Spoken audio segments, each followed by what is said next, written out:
in emerging markets. My name is Parijat Ghosh. I'm a partner in Bain & Company, and I'm very happy to be the moderator for this session. A few quick words about all of the panelists here. Mr. Vishal Bali, who's the Group CEO for the Fortis Group of Hospitals. It's one of India's largest chain of hospitals, as many of you would know. And it's also one of the fastest growing in the entire APAC region. So, very, very happy to have you here.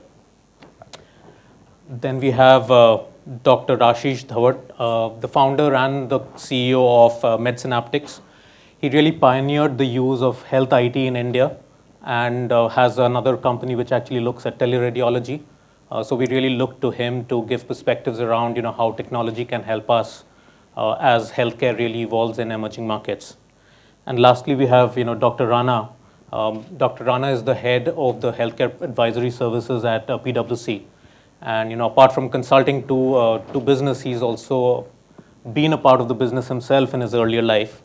So a very warm welcome to all three of you. Thank you.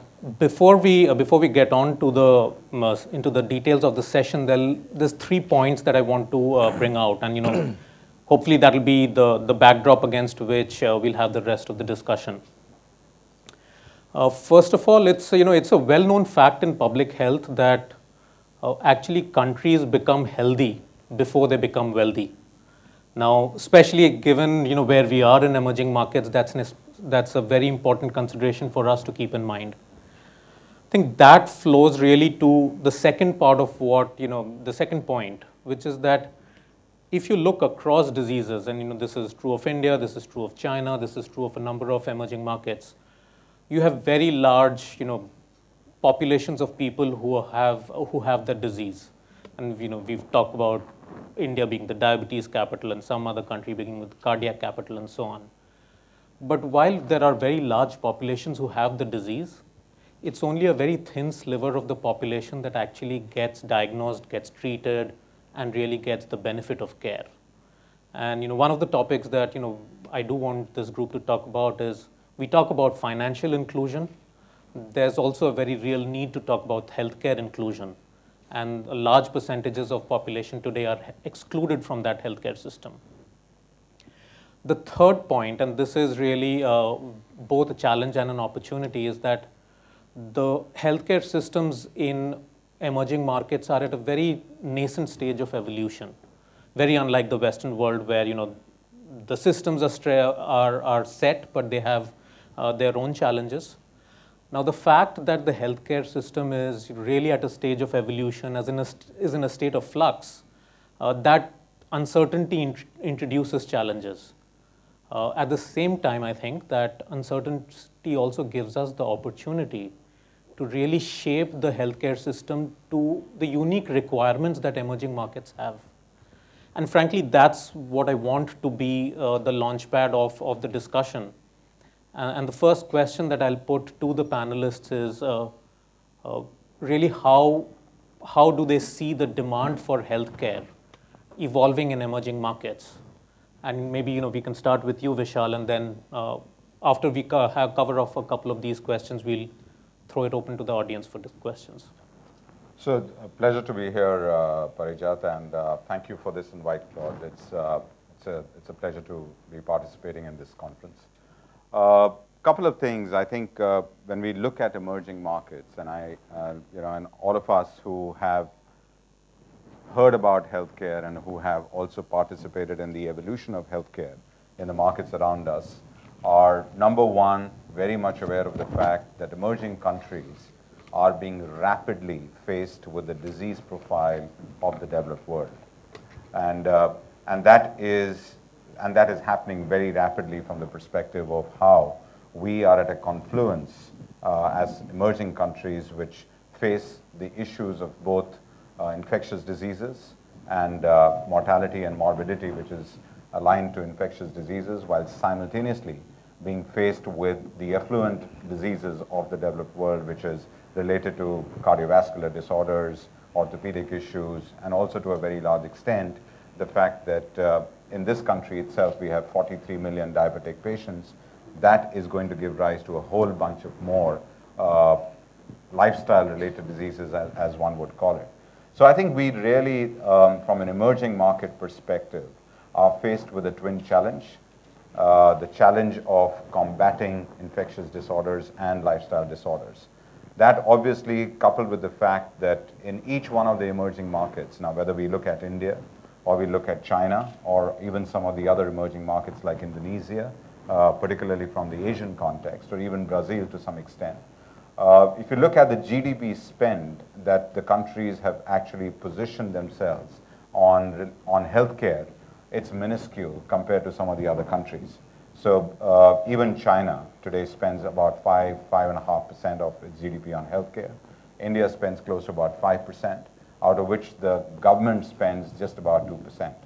So as the demand is surging with the higher propensity of income, as the demand is surging with the changing age profile and the demographics that the emerging markets are going through, I think one of the biggest issues that emerging markets are facing today is, number one, the lack of infrastructure, the lack of enough financial resources for healthcare, and last but not the least, the lack of good, well-trained manpower to fundamentally handle this huge surge in demand. Demand is going to outpace supply for a very, very long time as far as emerging markets are concerned in healthcare. And I think we as providers across the various segments need to brace ourselves along with obviously the public healthcare institutions in these countries to handle the surge of this demand. Thank you very much. Yeah, I agree completely with Vishal when he says that the demand for healthcare services in the emerging markets is going to grow rapidly. And this is also being reflected in my sector from which I come from, which is the technology side. So we basically develop technologies for the healthcare market. And what I have seen in these years is that these markets, especially in the emerging markets like India, I have experience in Indonesia, Malaysia, or the SAARC countries. So all of these countries are willing to deploy new technologies and they are willing to open up the markets. And the need is to develop localized products. So the products should be compatible with the environment today, that their needs are satisfied. At the same time, cost is also a major factor. So they are not willing to compromise on the quality, but at the same time, the cost should also be, the cost benefit should be there. So I have been to countries like even African countries in Rwanda, Ethiopia, which probably would be the next stage of the emerging countries. And what I have seen, they have leapfrogged from one generation of technology. So today we have hospitals in developed countries or in the emerging markets where they are deploying solutions across desktops. And what I have seen in a university hospital is they have directly moved on to tabs and mobile devices. So they have completely skipped using desktop laptops and they are deploying applications directly on iPads, mobiles, because the infrastructure is available there in that sense. At the same time, I was surprised to know that when I went to a hospital in Rwanda and we offered them a project to connect their 5 or 6 district hospitals. And I had a discussion with the National E-Health coordinator there. And he said, why are you just thinking of 5, 6? Because all the 20 district hospitals in our country are all linked up by fiber optic. And we have a national data center which we have signed up. Why don't you put up this server there? So all of these hospitals can benefit from the use of this technology. We have the infrastructure in place and we lack manpower. In a country of 10 million people, they have just 7 or 8 radiologists today. So it's woefully short to address such a large population where equipment can be easily deployed. They have the necessary funds, the infrastructure to deploy equipment. But where will you get the manpower? So using technology, you can interface this and make sure that the expert advice reaches the necessary people. So technology can play a very important role in enabling and making sure that these emerging market countries get a lot of benefit out of the healthcare deployments. Yeah, I totally agree with that. And so I think some of the changes we've seen over the last decade is the sheer interest in investing in healthcare. So when you basically know a sector is growing, I think the best thing is, are the private equity funds there? And so we're doing something right on that extent, because last year about $750 million were invested by private equity funds, more than 3 times what they've done in the last 4 years. Having said that, they really see this as a consumer-driven industry.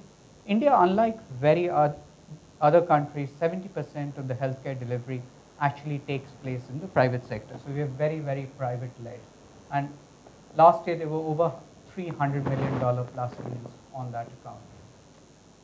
So I think one of the big waves of that, there's not enough funding for healthcare. I think that's changing. While 750 may not be enough, but a lot needs to be done, taking that to about 5 billion in the next 5 years. So there are roadblocks to that, but I think what was really a trickle is now become a stream, but we need to make it a flood. Because like both my co-panelists rightly said, the supply demand is so skewed that we're not going to happen on it. I think the whole accessibility to care, and I think that's changing. One thing I agree on the technological side. So you have 3 types of accessibility where you can actually access healthcare. One is geographical. So do you have a hospital? Do you have a center close to you? That can only grow organically because the government's got limited resources. The private sector's got limited resources. The second in India is financial accessibility, because unfortunately accessibility in India is driven by affordability, and a lot of people can't afford it. So there's no point having the best hospital, having the centers if you don't have financial accessibility. That's beginning to change on both sides. I think in the private sector, voluntary insurance has been growing very fast. But I think the second paradigm which has really changed in the last 3 years is the government has decided to predominantly move away from being a provider to becoming a payer. So it's going to pay for people below the poverty line. And that means that by 2015, we'll have 300 million people who didn't have any access to healthcare because they couldn't afford it. But today, suddenly, they have access to healthcare. Also, I think what really plagued investment in healthcare has changed. Healthcare was was typically looking at large investments, which was very capital intensive, long gestation periods, and you couldn't achieve operational efficiencies easily. Today, I think we have a slew of models which are very different. So they're asset light. They give you the operational efficiencies fast, and the gestation period as a consequence is low. So we've seen what I call unbundling of the hospital space. So a lot of areas which were predominantly confined to hospitals have now moved outside hospitals. So let's look at eye care, for example. Today, most of the eye care on the high end is delivered in standalone clinics, but not in hospitals. The same thing is happening for mother and child, orthopedics, dental. So I think we're gradually seeing a lot of this moving into what's the ambulatory care space. So the latest to take off are the short care surgery centers. And I think that's also important from the point that it gives far greater accessibility going ahead. Also, I think on the third part, we're really now seeing is a lot of innovation happening. And I always maintain we've seen India has been one of the most innovative in healthcare. So you can go back and see, Harvard's written the greatest articles on healthcare innovation in India. We have that. But predominantly that innovation has been process innovation. So we've looked at a process, say a cardiac surgery, strip that down and say, where can we remove cost? And then you have cardiac surgery, which you can do for $2,000. So that's been process innovation. We will be weak on the manufacturing innovation, where, I think China is typically a leader. So we've not been able to manufacture equipment at a lower cost, but that's changing. But the third thing I think in India, which is really important now, is how do we fund, how do we bring about financial innovation? And I think that's the critical part if we were to see the growth of this industry. If we were to look at, by 2015, to have $5 billion, we surely need to have that financial innovation in place. Thank you very much, Rana. And if I might connect some dots and then have some follow-up questions around the nature of demand. And the first one goes to you, Ashish. So one of the things which Rana mentioned is in terms of geographical accessibility and how that's been a constraint, not only in India but for many other emerging markets. Now, how do you see the role of technology there coming in terms of either remote diagnosis, remote monitoring?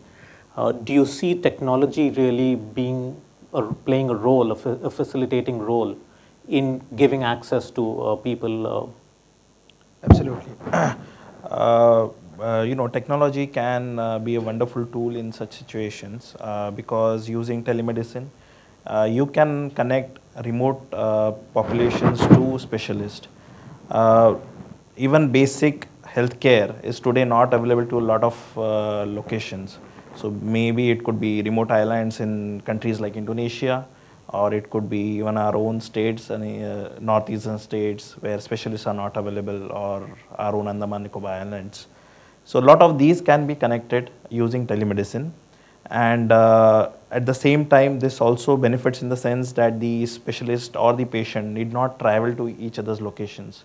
So this also saves a lot of money for the patients. At the same time, the doctors can see more patients, advise them. There is no need to go in for unnecessary tests. So all of these ultimately benefit the population. So technology like telemedicine can be very beneficial. Then we have heard of basic screening tools, like somebody has developed a product for which can be deployed on a mobile, and it can help you scan your retina to see for eye diseases. So tools like this can be very useful to screen out patients who are not positive for any disease, and then only those who have any symptoms or signs can be brought to the hospitals. This will automatically reduce the load on our public sector hospitals or even on private, because India is a very vast country. India and China, they need a lot of resources to develop the healthcare infrastructure. So using technologies, yes, definitely we can reduce the load on the hospitals. Right.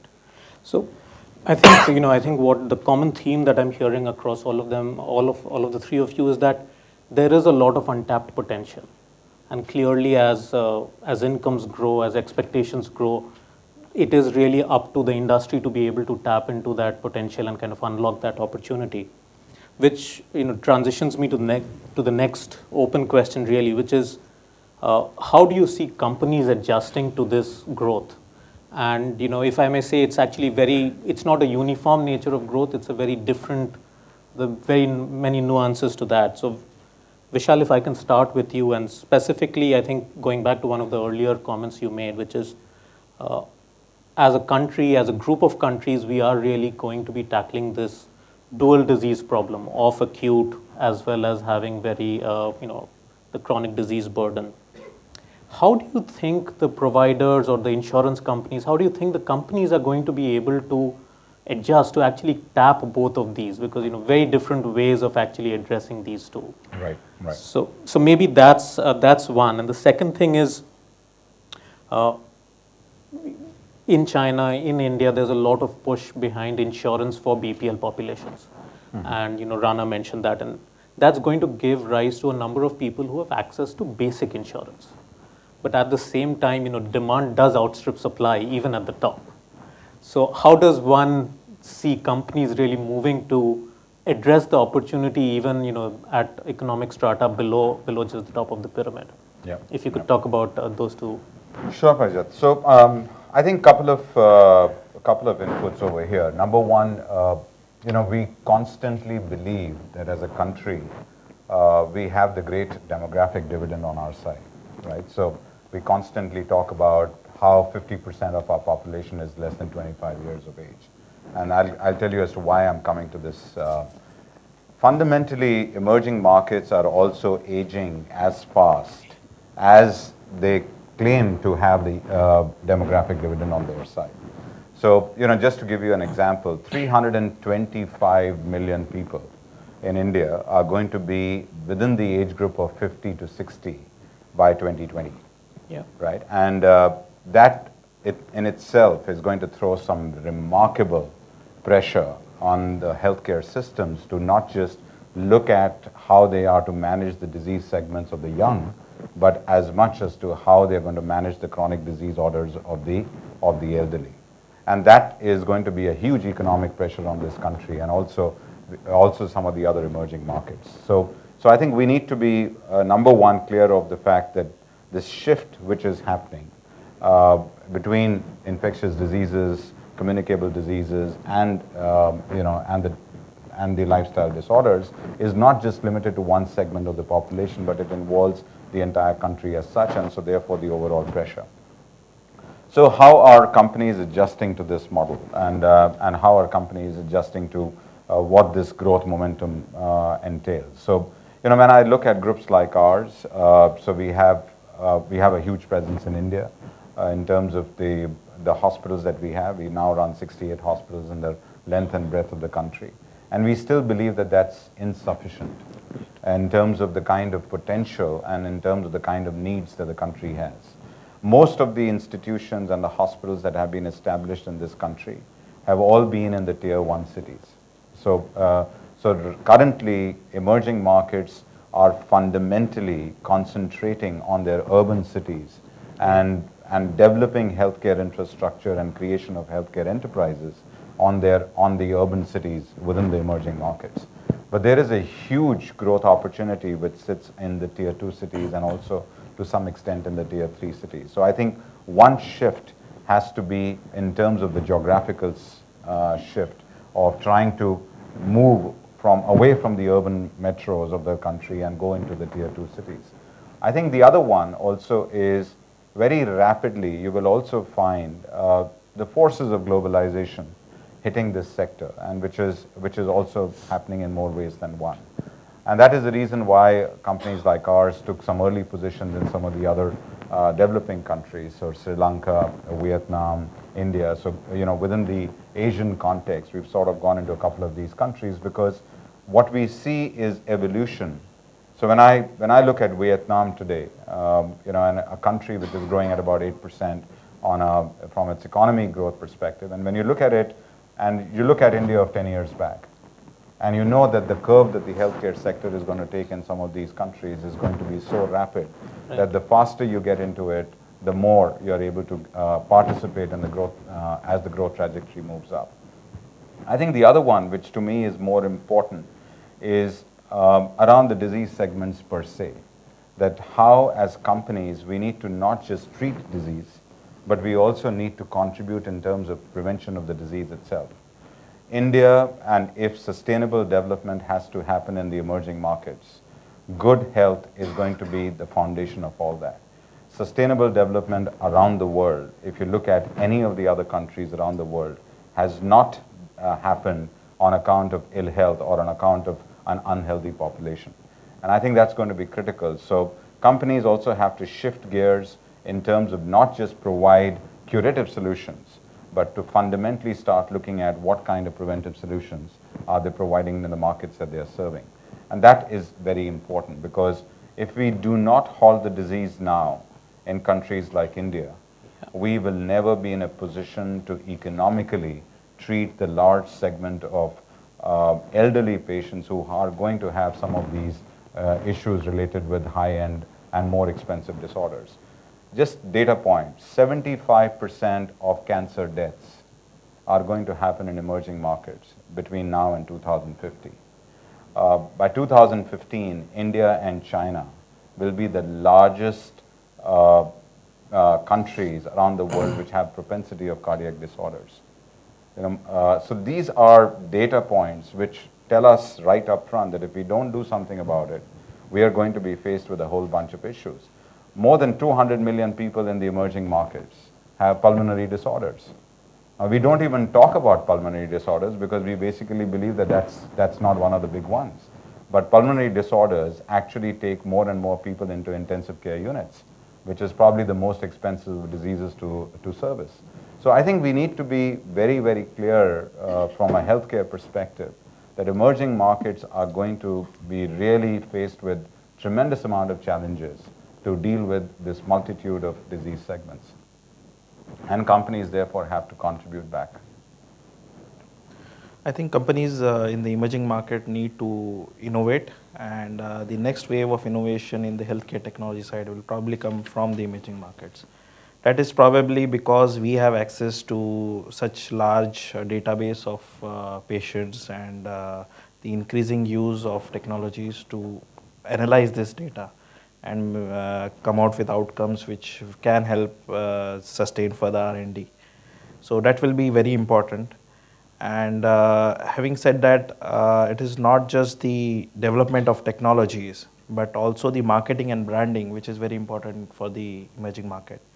I was hearing an earlier session where somebody said that the companies from India, China are not very good at branding, although they may have a good quality product, which is very true. So we need to invest and make sure that we project it in the same terms as the Western market. So we have device manufacturers in China who are making CTs, MRs, but cannot compete because of branding issues or marketing issues.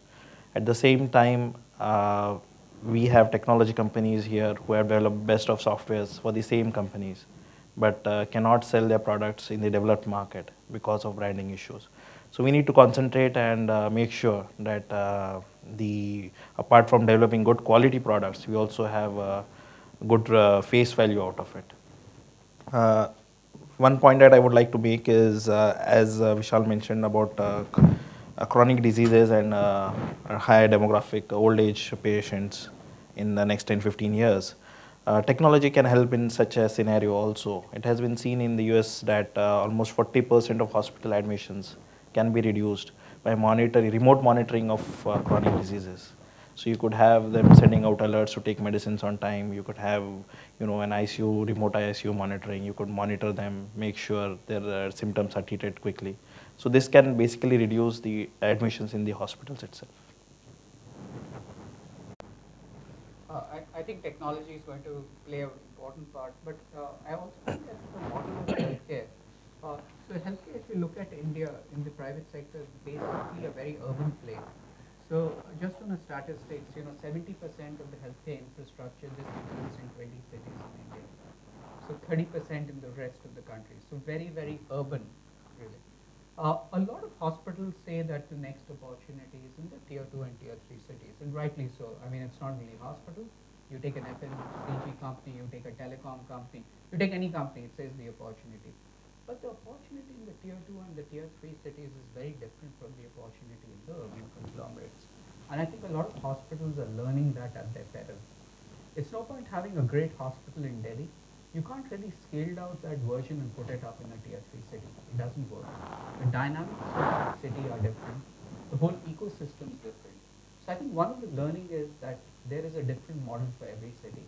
And so we're going to see more and more segmentation across not only cities, but across diseases and also across income profiles. So there'll be much more segmentation. Today, I think we have a lot of that really very, very clubbed together. So if you look at how on this account it's going to be moved, I think one we saw, which I alluded to earlier, was the unbundling of the hospital space.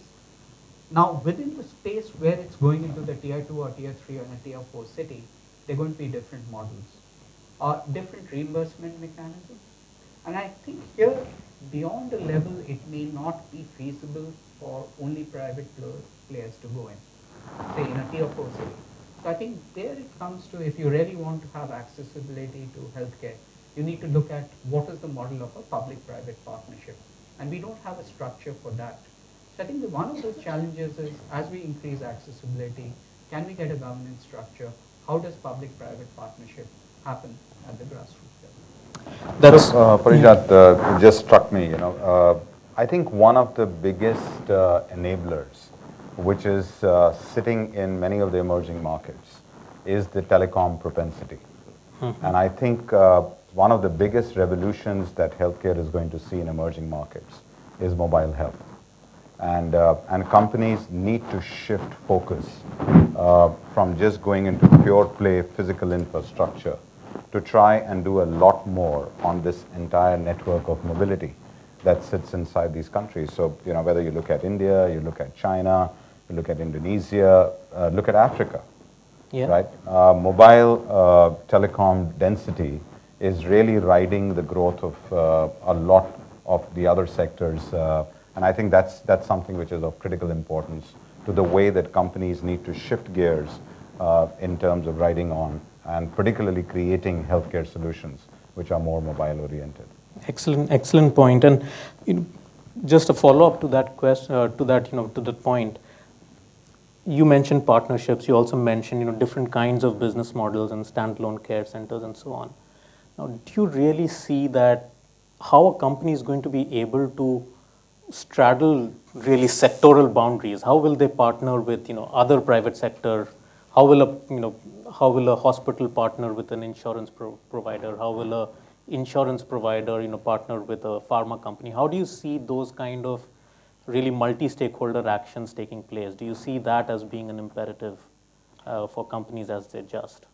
I think a very important point, because if you look at emerging markets and what the emerging markets need, emerging markets basically need lean, frugal, and more importantly, very innovative healthcare delivery models.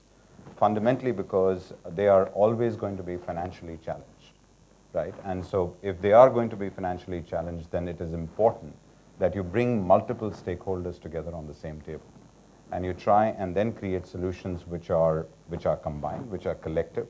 And I therefore think that there is enough and more opportunity to, the insurance sector, particularly in countries like India, is just about taking off. Even today, we have less than 5% of our population which is health insured. Now, when two sectors are taking off together at the same time, and then, as I just said, that when you bring in the entire telecom bit into it, or the mobile bit into it, I think you create a cluster of a model which has got multiple stakeholders, and where each stakeholder can sort of bring together the competence that they have got over a period of time. So I think there is collective strength opportunity in emerging markets across these various stakeholders. Rana talked about the fact that public-private partnership, which fundamentally means that how do you create the relationship of the government as a stakeholder. And countries after countries have experienced, whether developed or developing, that the government continues to either change positions over a period of time in terms of participating in healthcare needs of their people and of their citizens. So I think that stakeholder and alignment to that stakeholder is a must. The other one, which to my mind is very important, is which we seldom don't think of today, but education institutions are a very important part of healthcare for the future. We do not look at engaging the younger segments of the population very early. I think healthcare, if it needs to be delivered right for the future, needs to start when children are in their KG and first standards and second standard. So I do believe very strongly that education sector as a stakeholder is very important to get on board early if you have to deliver good healthcare. So the combination of these multiple stakeholders is critical because, again, because I believe very strongly that we need frugality. We cannot and will never be able to afford 10% of our GDP on healthcare, right? So I'm not even going down the US part of 16%. So if we are going to continue to spend 5% of our GDP on healthcare, then we better get innovative in terms of ensuring that the models of care are frugal and they are lean, they're less expensive, and they're very innovative.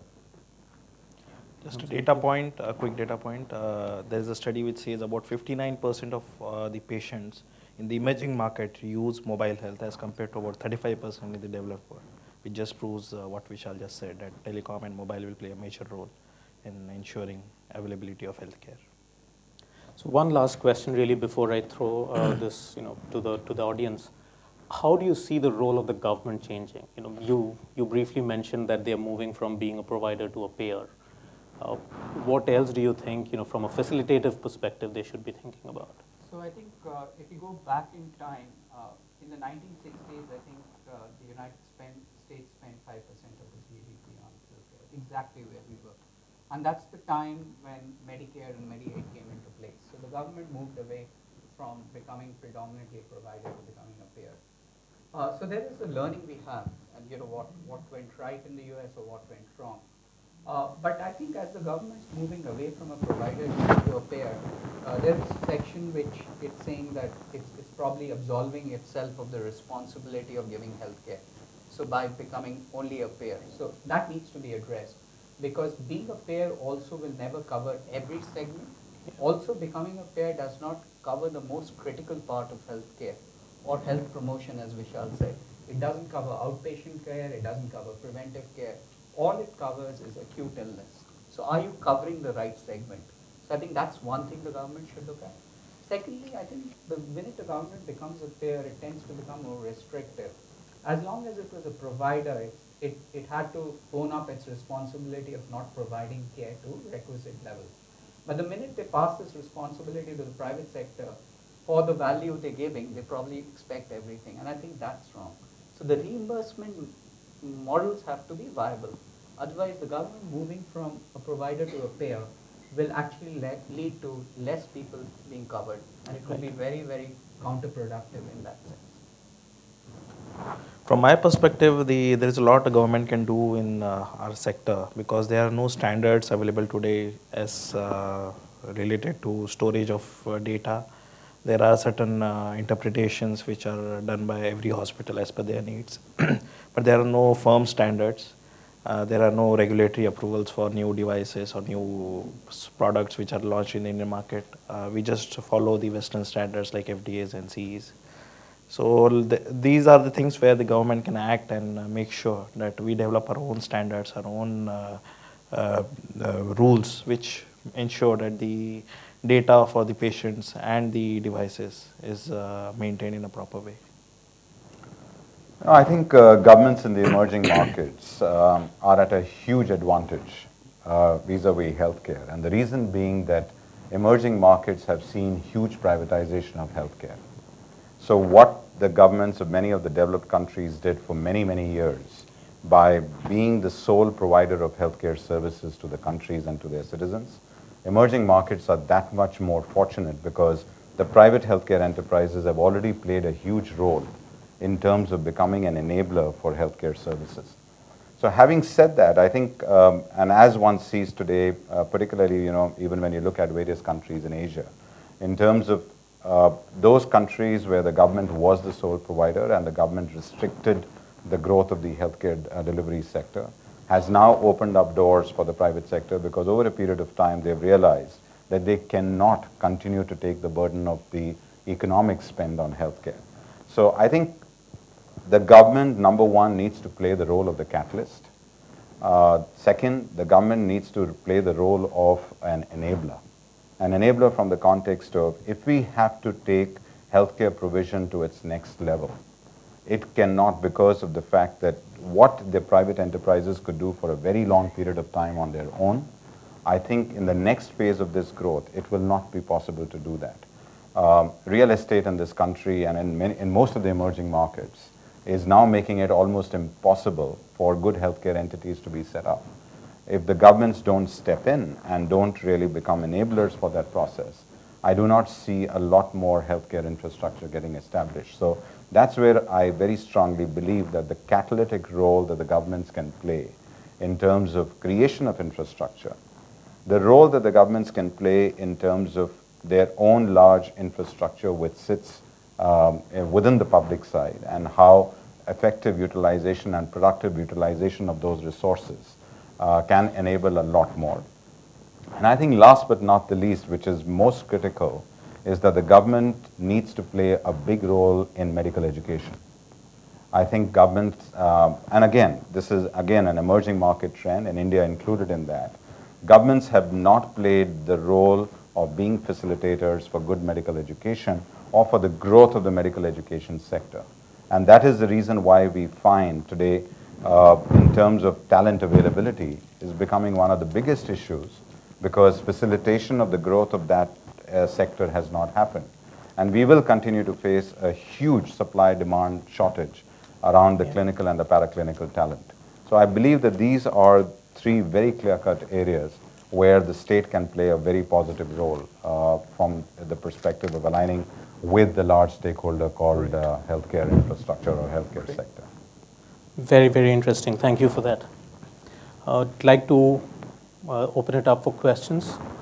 If you could just introduce yourself and then also say if you want to direct it to somebody specific.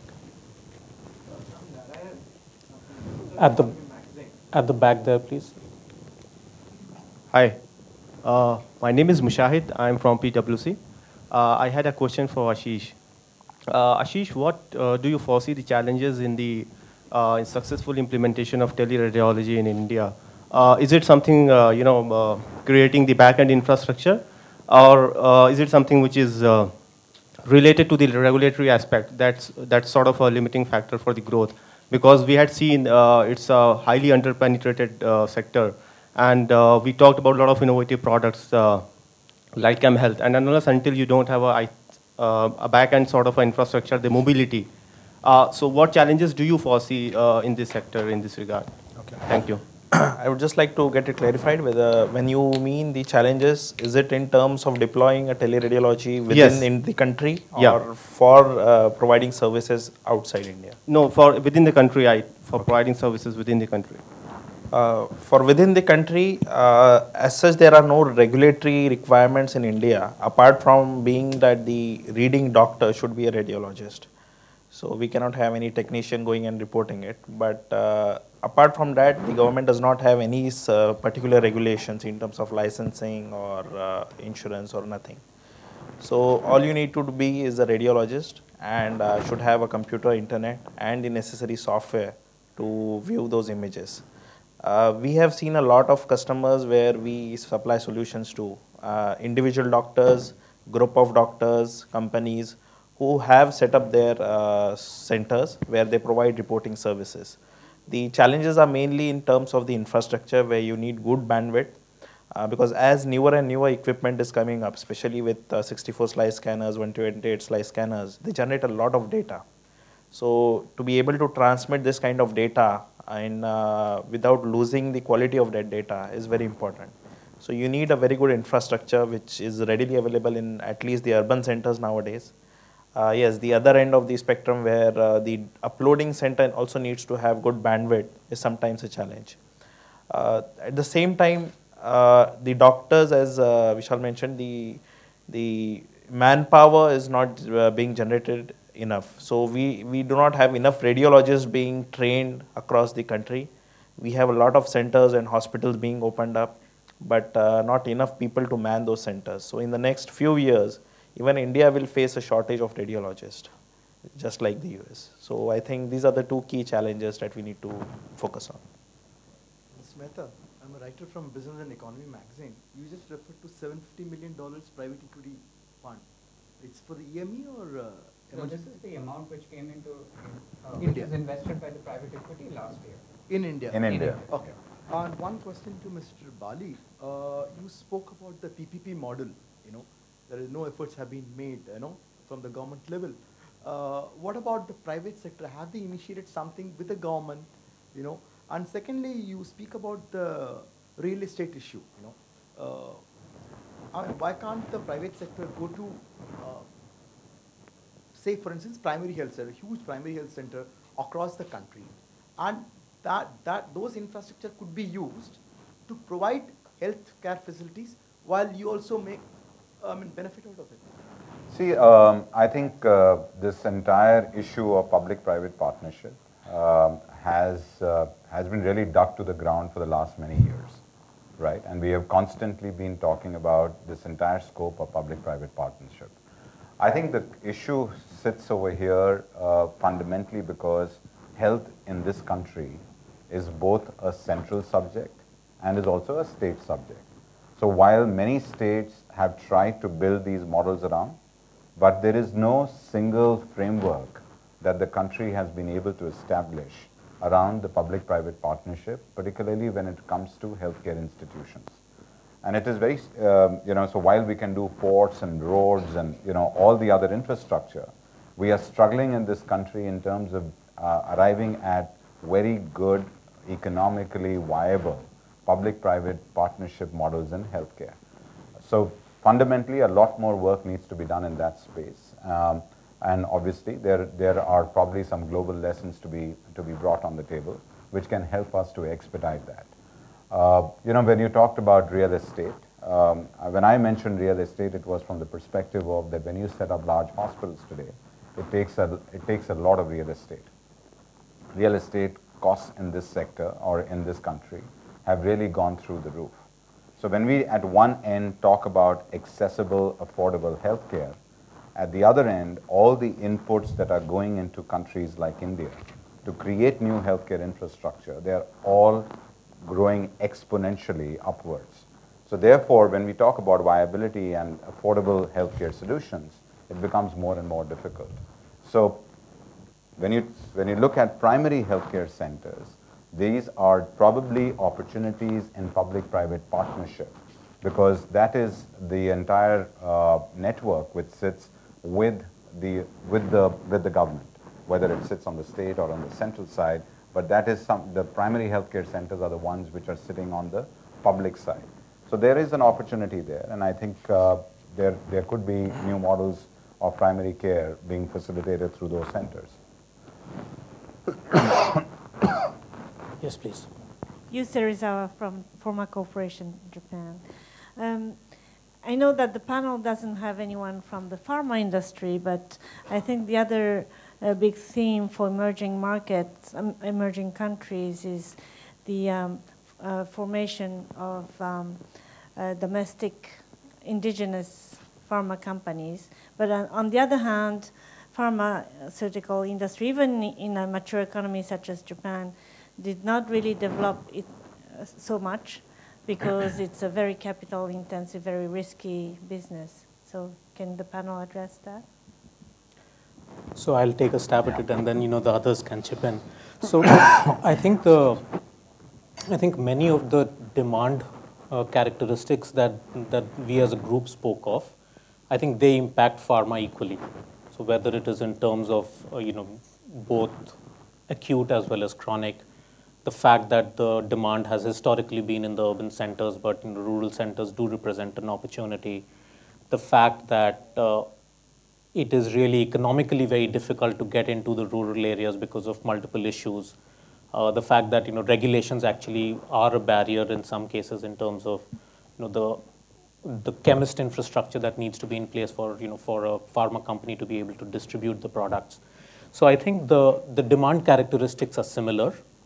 And if I might take a stab, I would say that the answers or the themes of the answers that this group has spoken about in terms of the goal being accessible, affordable healthcare, and therefore kind of having a lean, frugal mindset, really looking at how one can innovate in terms of business model, how one can innovate in terms of financial models and increasing affordability. I think those are all aspects that pharma companies have to worry about. I think they do have to get out of the mindset that I'm just a pill provider, and the moment they move to a mindset of I'm really talking about providing care, and how do I actually think about providing care to a patient, and how do I facilitate a doctor to provide that care, I think a number of these things will start playing out. Pharmaceutical companies are a big stakeholder in healthcare, and I think at most times we've been segregating the pharmaceutical world and the healthcare delivery world under two separate buckets. And I don't think that that's the right approach towards a country which is literally creating a sector from scratch. Indian pharmaceutical market, what I know about it, is actually the third largest in the world by volume, and probably the 14th largest in the world by value. So that just goes to show that how the pharmaceutical world in this country can also work very effectively with the healthcare delivery world and create some very good solutions. Because at the end of the day, the disease segments that are going to be addressed are common for both of us. Whether it's the healthcare delivery providers or the pharmaceutical providers, we are all facing the same disease segments. And if we can do some combined work there together, that could probably be a good opportunity to work together and also to address the challenges that we face. Pass it on to Rana maybe. Yeah, so I think also from a government point, they talk in the next plan they're talking about universal healthcare, and that's one place where they've really said that this is what, as an Indian citizen, you can expect in terms of healthcare. But like Vishal rightly said, that integrates the pharma into. So, access to basic drugs, access to basic investigations, access to basic care. And I think if that follows, if the government really follows up, I think there'll be truly an integration. I think the barriers are very artificially made. In India, also farmers then divided into what we domestically consume and what we export. So, I mean, that's another thing. But internally, I think the barriers are very, very high. Ms. Claude. One question, Mr. Dawad, you were talking about your experience. You mentioned emerging market countries. You mentioned Uganda, if I'm not Rwanda. Rwanda. Yeah, yeah. To what extent the medical industry in India, with its experience and having this kind of critical mass, to what extent can you be, let's say, the provider of choice for medical services in a number of emerging market developing countries, because in a way you are used to work in a certain kind of conditions, because you are able, as you said, to deliver, somebody said, deliver to deliver cardiac surgery for $2,000. How much of that is part of a kind of grand scheme of industry development in India? I would say it will be a step-by-step process. So as a first step, these countries are developing their infrastructure, and they lack a lot of manpower, they lack a lot of resources. For specialist healthcare, these the patients from these countries usually travel to some location like Kenya or Ethiopia, where these services are available. India is also a prime destination for medical tourism, which has grown from a lot of these countries. So specialized services, specialized healthcare is still not available in a lot of these countries.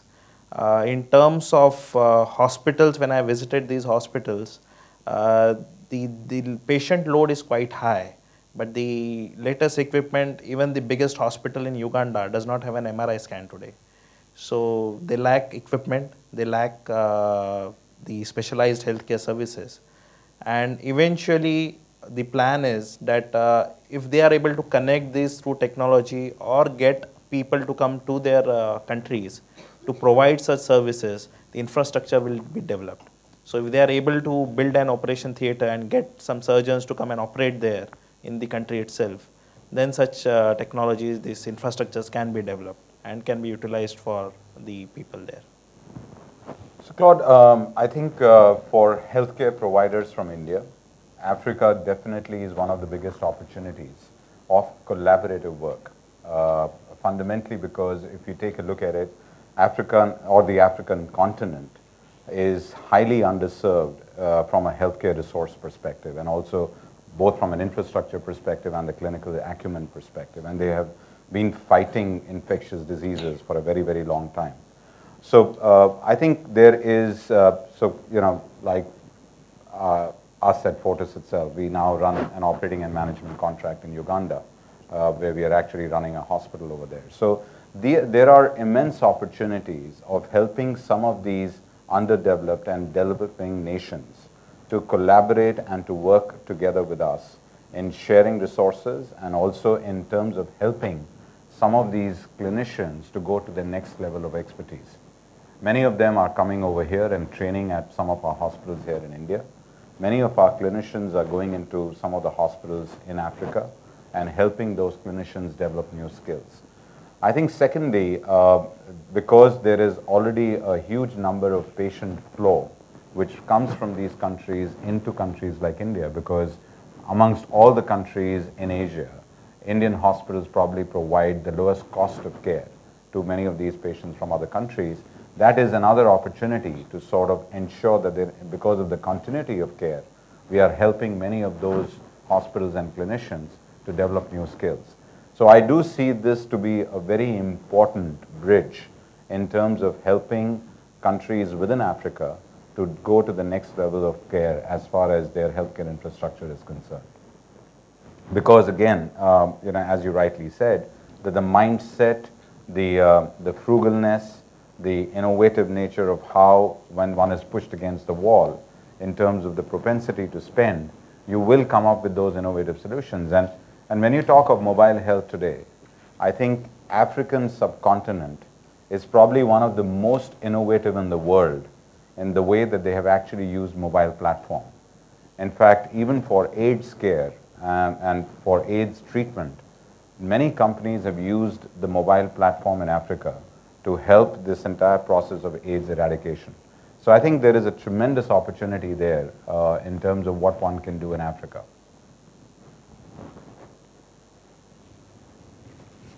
Any other questions?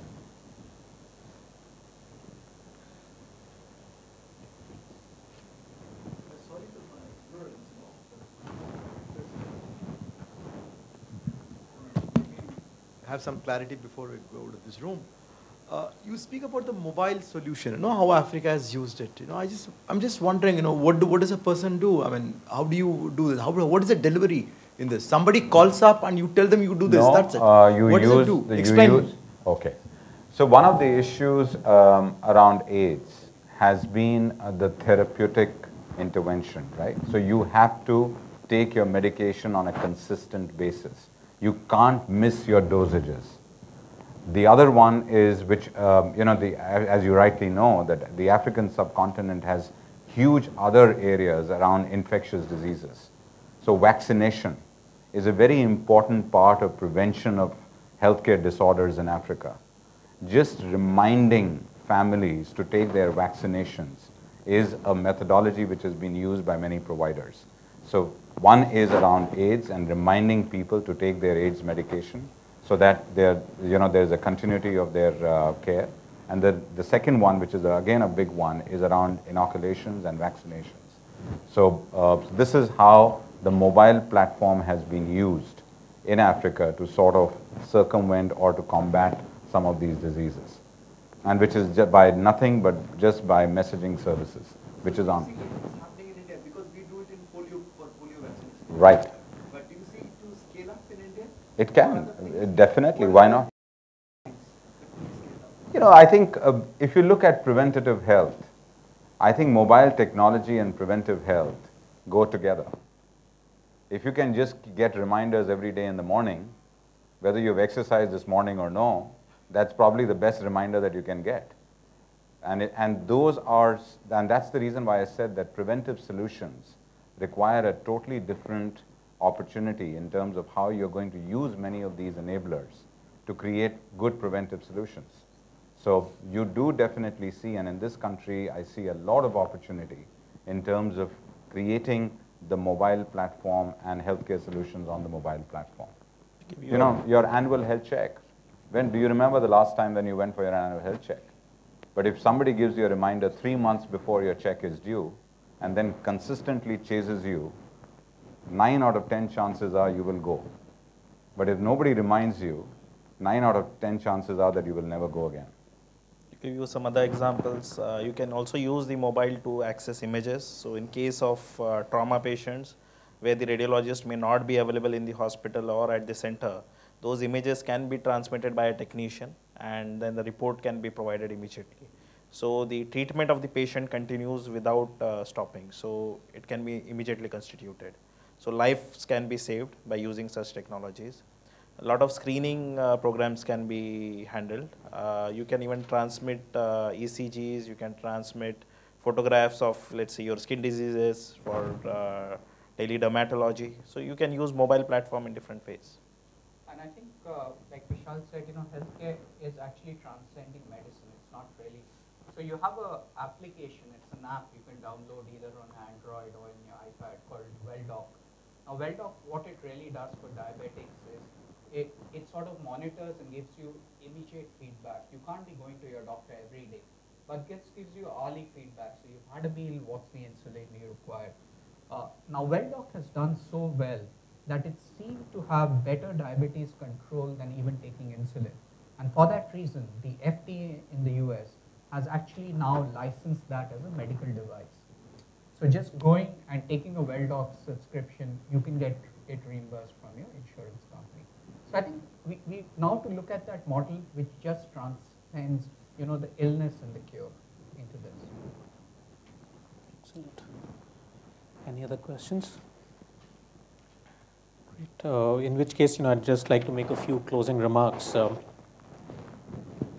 I think the demand aspect we all spoke about. I think Vishal, you brought out a point which is the opposite side of the coin, really, which is that this demand also means that all emerging markets are going to face a severe issue of healthcare unless organizations, different stakeholders, whether it's the providers, the pharma companies, insurance companies, or indeed the government as a facilitator, really get together in some uniformly coherent multi-stakeholder action. I think that's one clear message.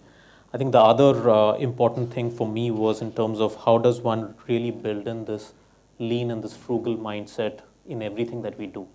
The demand will be there, but it will be constrained by affordability. And therefore, how does one build in really that innovation mindset to think about lean and frugal? That's going to be extremely critical in terms of extending healthcare to all. The third was in terms of really moving beyond the curative to the preventive, and that I think is really going to be absolutely essential for us to start tackling this at source. And that's really going to be a priority for all stakeholders interested in healthcare. So with those, I'd like to thank all of the panelists again, as well as the audience for really a wonderful discussion. Thank you very much. Pleasure to be here. Thank you.